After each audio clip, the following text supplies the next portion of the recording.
Aujourd'hui, je tranche. Hello! Aujourd'hui, je vais me positionner parce que je crois que c'est ce que vous attendez tous. En général, vous n'aimez pas le gris, vous aimez le blanc ou le noir. Donc, allons-y. Collaboratif, participatif, autonomie, flexibilité, distanciel, médiation, Scrum, allons-y. Collaboratif, parce que le management d'aujourd'hui et de demain n'est plus hiérarchique comme à l'ancienne. Le management monarchique est mort. Et si vous travaillez encore comme ça, votre entreprise n'ira pas loin. Participatif, pour la même raison que précédemment.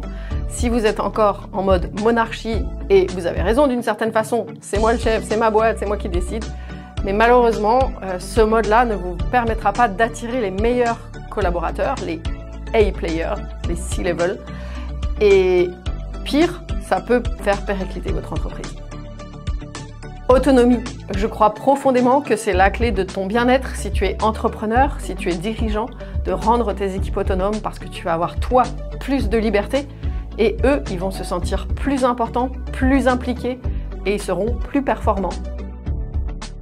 Flexibilité au top parce que c'est ce qui va permettre à tes collaborateurs de se sentir libres.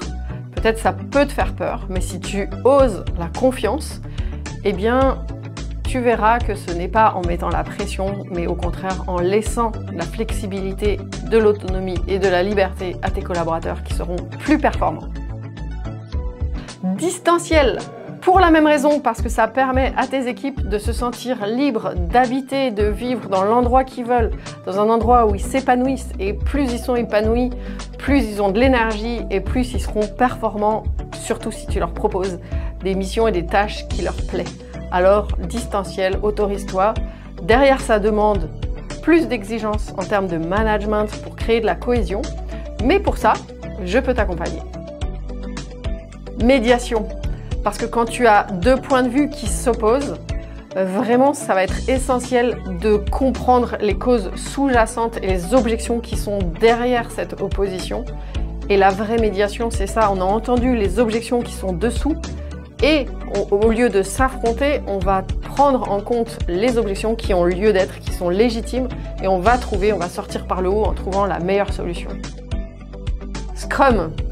Pourquoi? Parce que Waterfall, vraiment, on perd du temps, on développe dans un tunnel, et parfois, ton client, il a rien vu pendant très très longtemps, toi t'as bossé à fond, tu t'es déchiré, vraiment ton équipe elle a fait du super boulot et en fait ça ne correspond absolument pas à ce qu'il attendait et on le découvre tout à la fin et on met tout à la poubelle où ça génère des frustrations ou des investissements énormes pour rebifurquer ailleurs. Alors que Scrum, on va itérer, ça va être vraiment, c'est l'agilité, on va faire des ajustements, montrer et réajuster au fur et à mesure. Ça rend tout le monde beaucoup plus motivé et engagé parce que dès qu'il y a un petit écart, on en parle et puis on a vraiment plus l'impression de travailler ensemble. C'était Christelle, n'oublie pas le bouton s'abonner et clique sur la cloche pour recevoir les prochaines notifications. À bientôt!